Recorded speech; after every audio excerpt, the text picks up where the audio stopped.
बिस्मिल्लाहिर्रहमानिर्रहीम। मैं आज आपको आपकी फिंगर टिप्स पे टेंसेस समझाने जा रहा हूँ। मैं उम्मीद करता हूँ कि ना सिर्फ आप टेंसेस सीख जाएंगे बल्कि आप टेंसेस को एंजॉय भी करेंगे और ख़ुद भी प्रैक्टिस करने के काबिल हो जाएंगे। जी, तो टेंसेस बुनियादी तौर पर 3 हैं। टेंस को उर्दू में ज़माना कहते हैं जी। अगर किसी काम का करना या होना मौजूदा ज़माने में पाया जाए तो उसे प्रेजेंट टेंस कहते हैं। जैसा कि वो स्कूल जाता है, तो ये मौजूदा ज़माने का फ़िक्रा है, प्रेजेंट टेंस। इसी तरह अगर किसी काम का करना या होना गुज़रे हुए ज़माने में पाया जाए तो इसे पास्ट टेंस कहते हैं। जैसा कि उसी एग्ज़ाम्पल को इस टेंस में हम जब बयान करेंगे तो ये फ़िक्रा बनेगा कि वो स्कूल जाता था। इसी तरह अगर किसी काम का करना या होना आने वाले ज़माने में पाया जाए, जैसा कि वो स्कूल जाएगा, तो ये फ्यूचर टेंस का फ़िक्रा बनेगा। तो वो फ़िक्रे जिनमें किसी काम का करना या होना बयान किया जाए वही टेंसेस के फ़िक्रे होते हैं और उन्हीं को इंग्लिश में तब्दील करने के लिए टेंसेस के रूल अप्लाई किए जाते हैं। तो जैसा कि यहाँ एक एग्ज़ाम्पल है, अली स्कूल जाता है। टेंसेस के फ़िक्रों के 3 हिस्से होते हैं अमूमी तौर पर। जो काम करने वाला होता है उसे सब्जेक्ट कहते हैं, उर्दू में फ़ाइल, और जिस पर या जिसके लिए काम किया जाए वो ऑब्जेक्ट होता है, और जो काम होता है उसे हम वर्ब कहते हैं। एक और एग्ज़ाम्पल है, असलम गाड़ी चलाता है। असलम क्या है? काम करने वाला, सब्जेक्ट है, गाड़ी ऑब्जेक्ट है और चलाना वर्ब है। जी, 3 टेंसेस हैं। हर टेंस की आगे 4 हालतें होती हैं। तो हमने इन चारों हालतों को आपकी फिंगर टिप्स पर लोकेट किया है। जैसा कि आपका ये हाथ है, तो लेफ़्ट हैंड है, इसकी जो पहली उंगली है ये इंडेफिनिट हालत है किसी भी टेंस की। ओके, दूसरी जो उंगली है ये कंटिन्यूअस हालत है किसी भी टेंस की, और ये जो तीसरी उंगली है ये परफेक्ट हालत है, और इसी तरह ये जो चौथी उंगली है ये परफेक्ट कंटिन्यूअस को ज़ाहिर करती है। जी, किसी भी उंगली का जो पहला पहला खाना है लेफ़्ट हैंड साइड का, लेफ़्ट हैंड का, तो पहला पहला खाना प्रेजेंट टेंस को ज़ाहिर करता है, दूसरा दूसरा खाना पास्ट टेंस को ज़ाहिर करता है और तीसरा तीसरा खाना फ्यूचर टेंस को ज़ाहिर करता है। तो यूँ 4 उंगलियां हैं, 3 खाने हैं हर उंगली पर, तो यूँ 12 टेंसेस हम जो है उंगलियों पर लोकेट करते हैं। लीजिए, ये जो पहली उंगली का पहला खाना है, उंगली इंडेफिनेट की है, खाना प्रेजेंट का है, तो प्रेजेंट इंडेफिनेट टेंस बनेगा। जी, अब आप ये जो 4 उंगलियां हैं इनको, ये जो गहरे रंग की उफ़क़ी लाइनें हैं, इनके साथ इनका मवाजना करें। ये पहली उंगली के लिए है जी लाइन, ये दूसरी उंगली के लिए है लाइन, और ये तीसरी के लिए, और ये चौथी उंगली के लिए लाइन है। आप इधर टेंसेस को उंगलियों पर भी लोकेट करते जाएं और इधर मवाजना भी करते जाएं। हाँ जी, दूसरी उंगली पहला खाना, देखो जी, पहला पहला खाना किसी भी उंगली का प्रेजेंट के लिए हमने फ़र्ज़ किया है, तो ये प्रेजेंट कंटिन्यूअस ये टेंस बनेगा। दूसरा ये वाला पास्ट कंटिन्यूअस टेंस, और ये टेंस बनेगा फ्यूचर कंटिन्यूअस टेंस। जी, परफेक्ट वाली उंगली पे चलते हैं, तो ये टेंस बनेगा प्रेजेंट परफेक्ट टेंस। जी, ये तीसरी उंगली का दूसरा खाना टेंस बनेगा पास्ट परफेक्ट टेंस। हाँ जी, और तीसरी उंगली का तीसरा खाना, ये यहाँ टेंस क्या बनेगा? Future perfect tense. जी, फ्यूचर परफेक्ट टेंस। उर्दू में भी नाम लिखे हुए हैं, आप इनको याद कर सकते हैं। हाँ जी, ये टेंस क्या बनेगा जी? ये present perfect continuous tense, past perfect continuous tense, future perfect continuous tense. मैं उम्मीद करता हूँ कि आप अपने हाथ की इन 4 उंगलियों पे ये 12 टेंसेस लोकेट करने के काबिल हो जाएंगे। तो अभी थोड़ी देर के लिए इस वीडियो को रोक के आप प्रैक्टिस कर लें, क्योंकि जब तक आपको टेंसेस के नाम याद नहीं है तो फिर आप उनकी पहचान और उनमें फ़िक्रे बनाने के तरीके कैसे सीख सकते हैं। जी, नेक्स्ट हम चलते हैं उर्दू फ़िक्रे की पहचान। हमें कैसे पता चलेगा कि ये किस टेंस का फ़िक्रा है। जी, ये थोड़ा सा मैंने स्केच बनाया है कि जो प्रेजेंट टेंस का फ़िक्रा होता है ना, उसके आखिर पर या तो है आता है या है आता है या हूँ आता है। अब पास्ट टेंस का कोई भी फ़िक्रा होगा, कोई भी हालत होगी, तो उसके आखिर पर था, थी या थे, इन तीनों में से कोई एक लफ्ज़ ज़रूर आएगा। इसी तरह फ्यूचर टेंस की कोई भी हालत होगी तो उसके फ़िक्रे में आखिर पर गा आएगा या गी आएगी या गे ज़रूर आएगा। ओके, ये जो हालतें हैं इनकी भी पहचान है कि इंडेफिनेट हालत का कोई भी किसी भी टेंस का फ़िक्रा होगा तो फ़िक्रे में ये जो लफ्ज़ मैंने आपको बताए हैं ये आखिरी लफ्ज़ हैं, इनसे बिल्कुल थोड़ा सा पहले फ़िक्रे में ता आएगा या ती या ते आएगा। जी, इसी तरह ये जो कॉन्टीन्यूअस हालत है किसी भी टेंस की, तो इसकी वजह से रहा, रही या रहे, इन तीनों में से कोई एक लफ्ज़ इनसे बिल्कुल थोड़ा सा पहले आता है।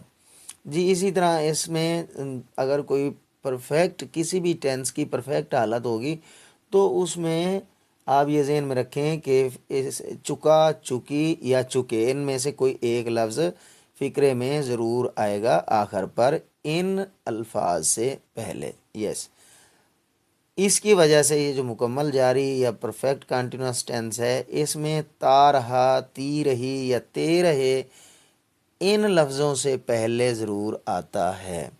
जी, अब आपके सामने ये मैंने सारी एग्जांपल्स लिखी हैं, पहचान भी लिखी है, एक फ़िक्रा भी लिखा है।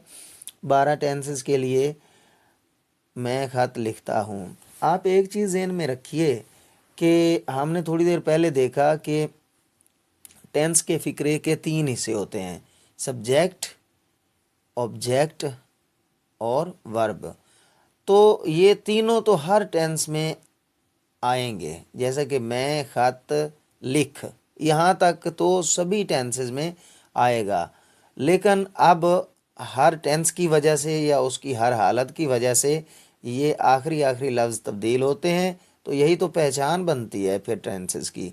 जैसे कि मैं ख़त लिख, अब आगे क्या है, ता हूँ, तो ता हूँ पहचान बन गई प्रेजेंट इंडेफिनेट टेंस की। एक और एग्जांपल, वो ख़त लिखता है तो ता है, वो ख़त लिखती है, हाँ जी, वो ख़त लिखते हैं। तो फ़िक्रे के आखिर पर इस तरह जो है ता है, ती है, ते हैं वगैरह आता है अगर प्रेजेंट इंडेफिनेट टेंस का फ़िक्रा है।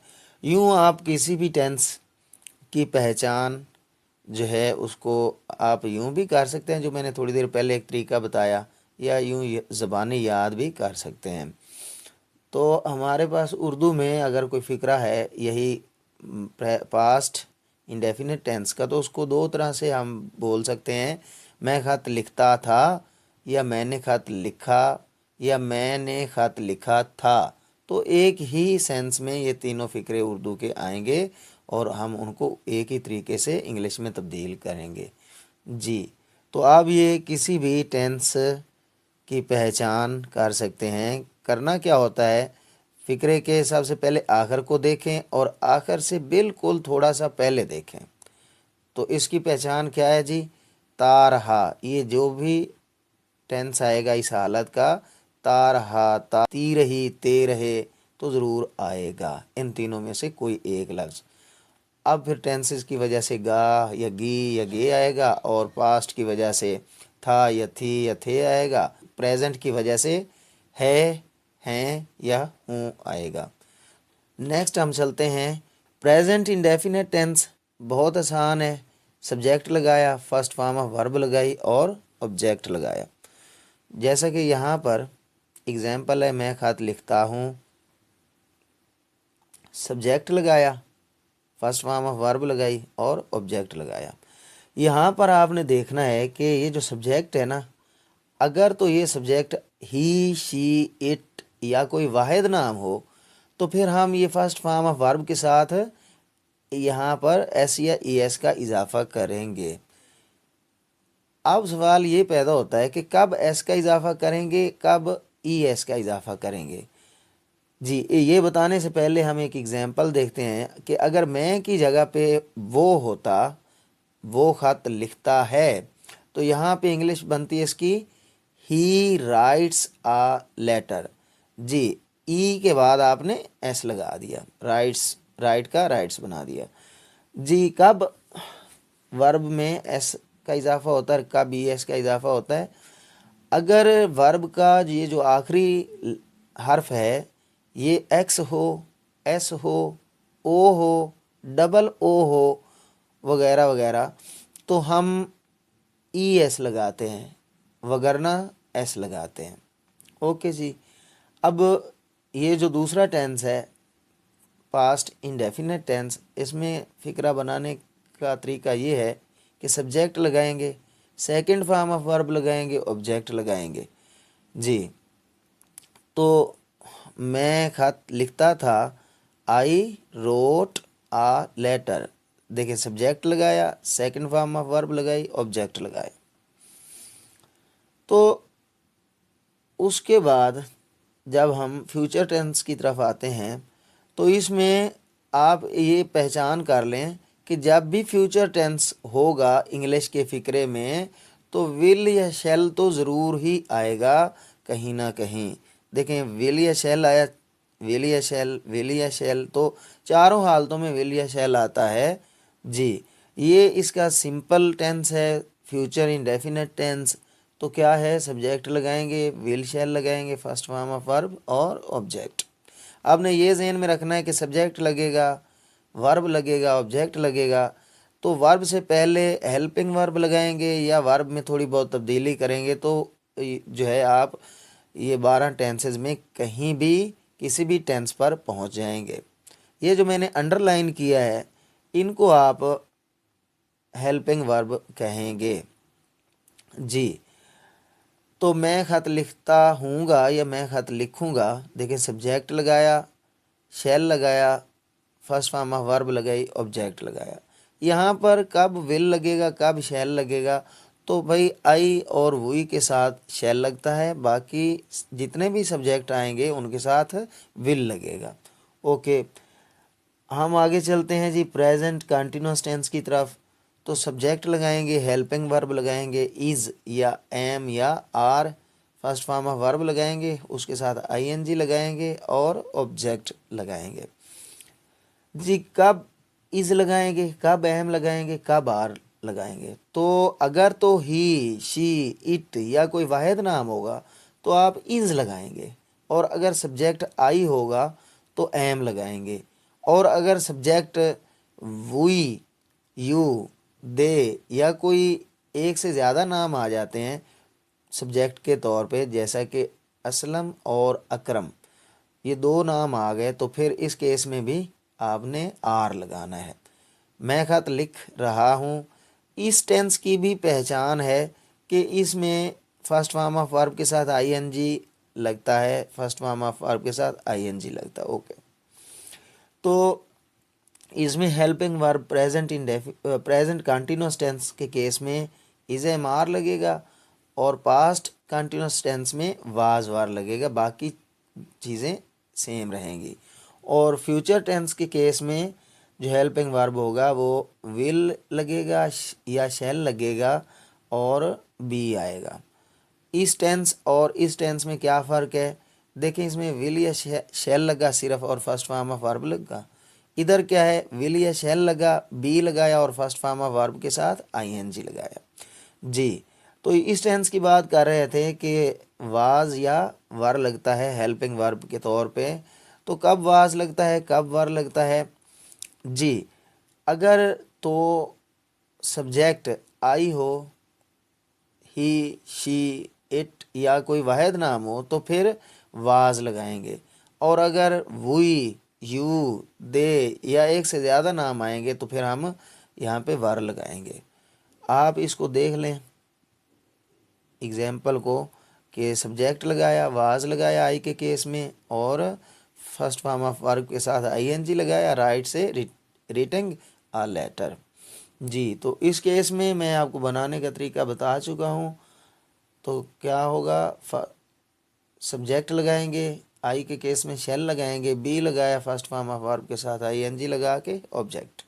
ओके, ये जो प्रेजेंट परफेक्ट टेंस होगा इसकी भी एक ब्यूटी ये है कि इसके भी तीनों टेंसेज में, इस हालत के तीनों टेंसेज में थर्ड फॉर्म लगती है। जी, ऊपर वाले में मैंने क्या बताया कि फर्स्ट फॉर्म के साथ आईएनजी लगता है। जी, तो देखें सब्जेक्ट लगाया, हेल्पिंग वर्ब हैज़ या हैव लगाया, third form of verb object. जी, ये एग्जाम्पल मैं खत लिख चुका हूँ। तो इसमें क्या है, सब्जेक्ट लगाया और हैव लगाया आई के केस में, और थर्ड फॉर्म ऑफ वर्ब के साथ ऑब्जेक्ट लगाया। तो कब हैज़ लगेगा, कब हैव लगेगा जी? हाँ जी, अगर तो सब्जेक्ट होगा ही, शी, इट या कोई वाहिद नाम तो हैज़ लगाएंगे, और अगर सब्जेक्ट होगा आई, वी, यू, दे या कोई एक से ज़्यादा नाम तो फिर हैव आएगा। देखें आई का केस था, हैव लगाया। जी, इस टेंस और इस टेंस में क्या फ़र्क है, यहाँ हेल्पिंग वर्ब हैज़ या हैव लगाएंगे, लेकिन यहाँ पर हैड लगाएंगे। बाकी स्ट्रक्चर इसका वही है जो पीछे आपने पढ़ा। मैं खत लिख चुका था, I had written a letter.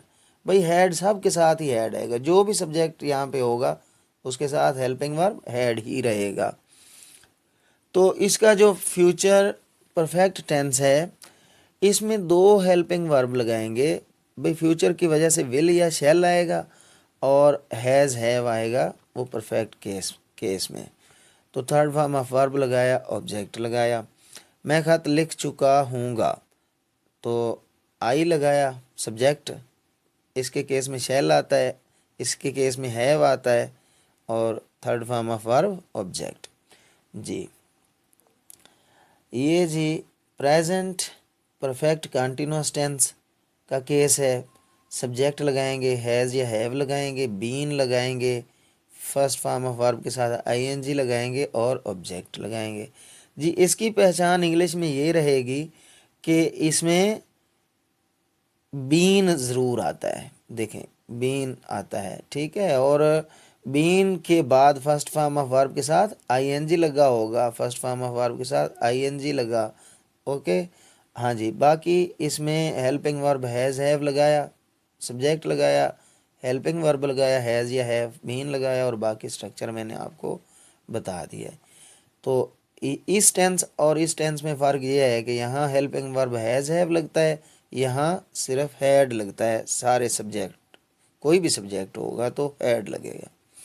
जी, कब हैज़ लगता है, कब हैव लगता है, आपने ऊपर ये इसमें भी डिस्कस किया था। जी, फ़िक्रा आप बना लेंगे कि सब्जेक्ट लगाया आई, उसके साथ हैव लगा, बीन रीडिंग आ लेटर।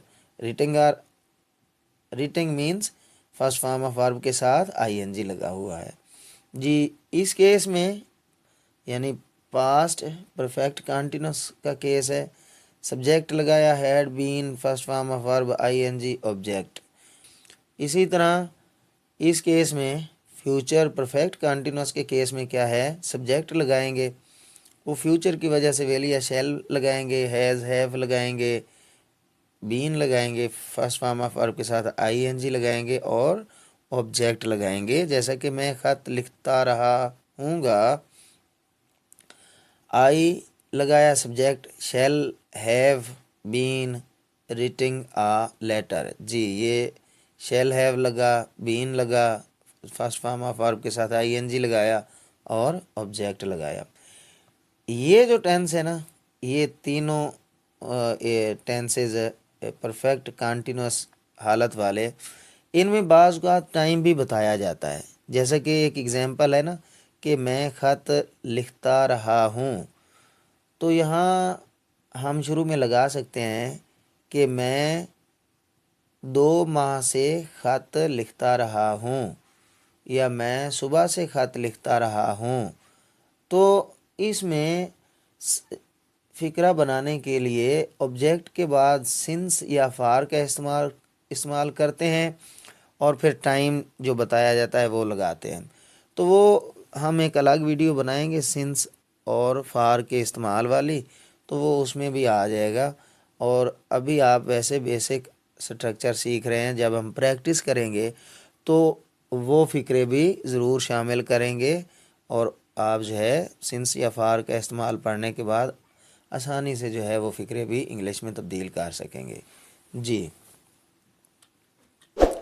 अब उर्दू से इंग्लिश में मनफी फ़िक्रे तब्दील करने के असूल बहुत सिंपल है, बहुत सिंपल है। सब्जेक्ट के बाद आप ये हेल्पिंग वर्ब देखा आपने, ज़्यादा टेंसेस के केस में सब्जेक्ट के बाद जो हेल्पिंग वर्ब होता है उसके बाद नाट लगा दें, तो वो सादा फ़िक्रा जो था वो मनफी फ़िक्रे में तब्दील हो जाता है। जैसा कि यहाँ कोई हेल्पिंग वर्ब नहीं था तो डू लगाएंगे या डज लगाएंगे और फिर नाट लगाएंगे। आपने देखा, हमने थोड़ी देर पहले बताया आपको, अगर सब्जेक्ट ही शी इट या कोई वाहिद नाम होगा तो फर्स्ट फॉर्म ऑफ वर्ब के साथ एस या ई एस का इजाफा करेंगे। जी, अब अगर वही केस होगा, यानी कि सब्जेक्ट ही शी इट या कोई वाहिद नाम होगा, तो डज नाट लगाएंगे, वगरना डू नाट लगाएंगे। और जब फ़िक्रे में डज लगा दें, सवालिया फ़िक्रा अभी आप पढ़ेंगे तो उसमें भी डज आएगा, जब फ़िक्रे में डज लगा दिया तो फिर फर्स्ट फॉर्म ऑफ वर्ब के साथ एस या ई एस का इजाफा नहीं करेंगे। जी, ये एग्ज़ाम्पल मैं ख़त नहीं लिखता हूँ। देखें जी, सब्जेक्ट लगाया, डू नाट लगाया, वो जो ऊपर आपने पढ़ा कि डू लगाया नाट लगाया, तो आई का केस है तो डू आएगा, और अगर यहाँ ही होता तो हम डज लगाते हैं। I do not write a letter. Okay, अब जो पास्ट इंडेफिनिट टेंस है उसमें आप डिड नाट लगाएंगे सब के साथ। सब्जेक्ट कोई भी होगा, ही शी इट या कोई वहद नाम होगा, आई वो यू दे, सब के साथ आप डिड नाट लगाएंगे तो वो फ़िक्रा मनफी तब में बदल जाएगा। जैसे कि मैं ख़त नहीं लिखता था, I did not write a letter. Yes, यहाँ पे आपने देखा कि जब ये सादा फ़िक्रा था, सवाल मनफी नहीं था, तो यहाँ सब्जेक्ट लगाया था और सेकंड फॉर्म ऑफ वर्ब लगाई थी। लेकिन जब फ़िक्रे में डिड आ जाए इस केस में, तो फिर सेकंड फॉर्म नहीं लगानी, फर्स्ट फॉर्म ऑफ वर्ब आएगी। तो यहाँ आपने देखा, तो फ्यूचर इंडेफिनिट टेंस के फ़िक्रे को मनफी बनाना है तो यहाँ तो हेल्पिंग वर्ब लगा हुआ है ना, विल या शैल, तो इसके फ़ौरन बाद आप नाट लगाएं, सिर्फ नाट लगा दें तो वो सादा फ़िक्रे से मनफी फ़िक्रा तो बन जाता है। इधर इज़ एम आर में से कोई एक हेल्पिंग वर्ब होगा तो उसके फ़ौरन बाद नाट लगा देंगे, मनफी में तब्दील हो जाएगा। यहाँ पे वाज या वर्ब हेल्पिंग वर्ब के तौर पर आता है तो इसके फ़ौरन बाद नाट लगा देंगे, मनफी फ़िक्रा बन जाएगा। इधर विल या शैल के बाद नाट लगाएंगे मनफी बनाने के लिए। सादा फ़िक्रा बनाने की जो तरकीब है वो आप ज़बानी फिंगर टिप्स पे जब याद कर लेंगे तो इसके अगले जो फ़िक्रे बनाने के असूल हैं वो तो उसी सादा फ़िक्रों से ही आप बना सकते हैं। जैसे कि अब मनफी बना रहे हैं तो देखा ना, हेल्पिंग वर्ब के बाद हम नाट लगाते जा रहे हैं, हेल्पिंग वर्ब के बाद हम नाट लगा रहे हैं। यहाँ दो हेल्पिंग वर्ब्स नज़र आ रहे हैं, विल या शैल, हैज़ या हैव। तो आप क्या करेंगे, सब्जेक्ट के फ़ौरन बाद ये जो पहली किस्म का हेल्पिंग वर्ब होगा उसके फ़ौरन बाद नाट लगाएंगे। बिल्कुल कंफ्यूज नहीं होना आपने, आपने हेल्पिंग वर्ब के फ़ौरन बाद नाट लगाना है। बी है तो ये नहीं है कि पहले बी लगाया फिर नाट लगाया, नहीं, सब्जेक्ट के साथ जो हेल्पिंग वर्ब होगा ना पहला पहला, उसके फ़ौरन बाद नाट लगाएंगे। जी, इस केस में हैज़ हैव के फ़ौरन बाद हैज़ होगा या हैव होगा तो उसके बाद नाट लगाएंगे। इसी तरह यहाँ भी आप देख रहे हैं हेल्पिंग वर्ब हैड है तो इसके बाद नाट लगा दिया, फ़िक्रा मनफी बन गया। और इस केस में भी देखें शैल या विल में से भी एक आ रहा होगा, हैज़ या हैव में से भी एक आ रहा होगा। तो आपने सब्जेक्ट के फ़ौरन बाद जो पहली किस्म का हेल्पिंग वर्ब होगा उसके बाद नाट लगा देना है। तो आपका फ़िक्रा सादा फ़िक्रे से मनफी फ़िक्रे में तब्दील हो जाएगा।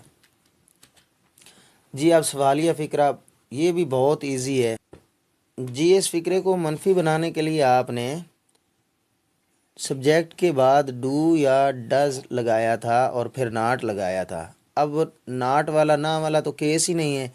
सब्जेक्ट के बाद जो मनफी बनाने के लिए डू या डज लगाया था उसको फ़िक्रे के शुरू में लगा देंगे तो वो सवालिया फ़िक्रा बन जाएगा जी। इस केस में देखें सब्जेक्ट से पहले डिड लगा दिया तो फ़िक्रा सवालिया बन गया। मैं ख़त लिखता था, did I write a letter जी। तो इस केस में विल या शेल को आपने मतलब सादा फ़िक्रा आपको बनाना आता है, उसमें हेल्पिंग वर्ब उठाएं और सब्जेक्ट से पहले लगा दें तो आपका वो जो सादा फ़िक्रा था वो सवालिया बन जाएगा, जैसा कि इस केस में।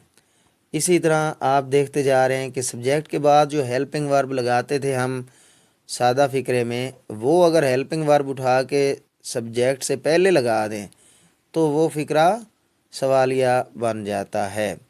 इसी तरह यहाँ भी आप देख रहे हैं कि सब्जेक्ट से पहले आपने हेल्पिंग वर्ब लगा दिया इधर भी। तो फ्यूचर के केस में विल या शैल होता है, उसको आप शुरू में लगा देंगे, फिर उसके बाद सब्जेक्ट लगाएंगे और बाकी फ़िक्रा बनाएंगे तो वो सवालिया फ़िक्रा होगा जी। यहाँ भी आप वीडियो को थोड़ी देर के लिए रोक कर आप इन सभी टेंसेस के सवालिया फ़िक्रे कैसे बनाए गए हैं इनको एक दफ़ा देख सकते हैं। बहुत आसान है, इसलिए हम आगे चलते हैं जी। सवालिया फ़िक्रा भी हो मनफी फ़िक्रा भी हो, ये बहुत ही आसान है भाई। सवालिया बनाने के लिए आपने वो हेल्पिंग वर्ब फ़िक्रे के शुरू में लगाया था जी। तो अब सब्जेक्ट के फ़ौरन बाद नाट लगा दें तो वो फ़िक्रा सवालिया भी बन जाएगा, मनफी भी बन जाएगा। जैसा कि डू या डज आपने शुरू में लगाया सब्जेक्ट से पहले कि फ़िक्रा सवालिया बन जाए, अब सब्जेक्ट के फ़ौरन बाद नाट भी लगा दें तो ये सवालिया मनफी फ़िक्रा बन जाएगा। जैसा कि क्या मैं ख़त नहीं लिखता हूँ, तो सवालिया भी है मनफी भी है। तो सवालिया की वजह से डू फ़िक्रे के शुरू में आया, सब्जेक्ट लगाया, सब्जेक्ट के फ़ौरन बाद नाट लगा दिया। तो सभी 12 टेंसेस में इसी तरह होगा कि पहले आप उसको सवालिया बनाएं, फिर सब्जेक्ट के बाद नाट लगा दें तो आपका जो फ़िक्रा है वो सवालिया मनफी हो जाएगा किसी भी टेंस में। हम कोई एग्जाम्पल यहाँ पे देख लेते हैं। आप यहाँ वीडियो को रोक कर एक दफ़ा यहाँ भी ये जो मैंने बनाए हैं सवालिया मनफी फ़िक्रे, उनके बनाने के तरीके आप जो है दोहरा सकते हैं। इसमें टेक्निक ये है कि पहले आप सादा फ़िक्रे को देखें, फिर आप सवालिया फ़िक्रा बनाएं। इज़ एम आर, जैसे कि यहाँ पे इज़ एम आर है, हेल्पिंग वर्ब शुरू में लगा दिया, यानी कि हेल्पिंग वर्ब को शुरू में लगा दिया, फ़िक्रा सवालिया बन गया। उसके फ़ौरन बाद सब्जेक्ट के फ़ौरन बाद नाट लगा दें, सवालिया मनफी बन गया। तो ये कोई भी केस होगा तो इसी तरह रहेगा। सवालिया होगा, फिर उसके बाद सब्जेक्ट के फ़ौरन बाद नाट होगा। अब डबल सवालिया फ़िक्रे जी। डबल सवालिया फ़िक्रे कौन से होते हैं आपको मैं बताऊं कि उर्दू में कुछ अल्फाज होते हैं जो सवाल पूछने के लिए हम बोलते हैं, जैसा कि क्यों, कब, कैसे, कहाँ, कितना वगैरह वगैरह। इनको हम इंटेरोगेटिव प्रोनाउन कहते हैं इंग्लिश में। जब हम इंग्लिश में बोलते हैं तो वाई, वेयर, व्हेन, इस तरह के जो अल्फाज हैं जो सवाल पूछने के लिए हम इस्तेमाल करते हैं उन्हें इंटेरोगेटिव प्रोनाउन कहते हैं। तो भाई पहले आप सवालिया फ़िक्रा बनाएंगे और उसके शुरू में इंटेरोगेटिव प्रोनाउन लगा देंगे तो आपका फ़िक्रा डबल सवालिया बन जाएगा। जैसा कि इंटेरोगेटिव प्रोनाउन यहाँ हमने लगाया क्यों, मैं ख़त क्यों लिखता हूँ जी। अब क्यों की वजह से ये फ़िक्रा डबल सवालिया बन गया। तो क्यों की इंग्लिश होती है वाई जी। इंटेरोगेटिव प्रोनाउन लगाया वाई, फिर उसके बाद ये सारा फ़िक्रा उसी तरह है जिस तरह मैंने आपको सवालिया फ़िक्रा बताया था जी। तो यहाँ पर कोई और एक एग्जांपल ले लेते हैं, जैसा कि इस टेंस में एक एग्जांपल ले लेते हैं, मैं ख़त क्यों लिख रहा था। जी, क्यों की वजह से फ़िक्रा डबल सवालिया बन गया। तो क्या करेंगे, पहले इसको सवालिया फ़िक्रा बनाएंगे और सवालिया फ़िक्रा जो है उससे पहले आप इंटेरोगेटिव प्रोनाउन लगा दें। जैसा कि यहाँ क्यों है तो इंटेरोगेटिव प्रोनाउन होगा वाई। कोई भी आप फ़िक्रा उठा के देख लें 12 टेंसेस में यही टेक्निक है कि डबल सवालिया फ़िक्रा है तो पहले आप सवालिया फ़िक्रा बनाएं और फिर आप उसका डबल सवालिया बना दें। सिर्फ आप सादा फ़िक्रा बनाना सीख जाएं तो फिर उससे आप मनफी फ़िक्रा भी बना सकते हैं, फिर उससे आप सवालिया भी बना सकते हैं, सवालिया मनफी भी बना सकते हैं, डबल सवालिया फ़िक्रा भी बना सकते हैं। और आगे चलते हैं, डबल सवालिया फ़िक्रा भी हो और मनफी भी हो तो वो कैसा केस है। जैसा कि एक फ़िक्रा है, मैं ख़त क्यों नहीं लिखता हूँ। भाई क्यों की वजह से फ़िक्रा डबल सवालिया है और ना पाई गई है तो मनफी फ़िक्रा है। तो इस केस में क्या करेंगे, आप इसको छोड़ दें। अभी ये इंटेरोगेटिव प्रोनाउन की जो हम बात कर रहे हैं, पहले फ़िक्रे को सवालिया बनाएं फिर नाट लगा दें सब्जेक्ट के फ़ौरन बाद, तो ये सवालिया मनफी बन गया। ओके, तो सवालिया मनफी फ़िक्रे के शुरू में इंटेरोगेटिव प्रोनाउन लगा दें। जो भी सवाल पूछा गया है, क्यों आ गया तो वाई लगाएंगे, कहाँ आया है तो वेयर लगा देंगे और फिर उसके बाद फ़िक्रा वही सवालिया मनफी होगा। तो यहाँ पर हमने नाट नहीं लगाया मिसाल में, हालांकि आना चाहिए था। ये आप जो है यहाँ पर सब्जेक्ट के बाद इस नाट लगाते जाएंगे। हाँ जी, ये आगे लगा हुआ है, इन 3 टेंसेस में नाट नहीं है तो यहाँ आई के बाद आप नाट लगाएंगे जी।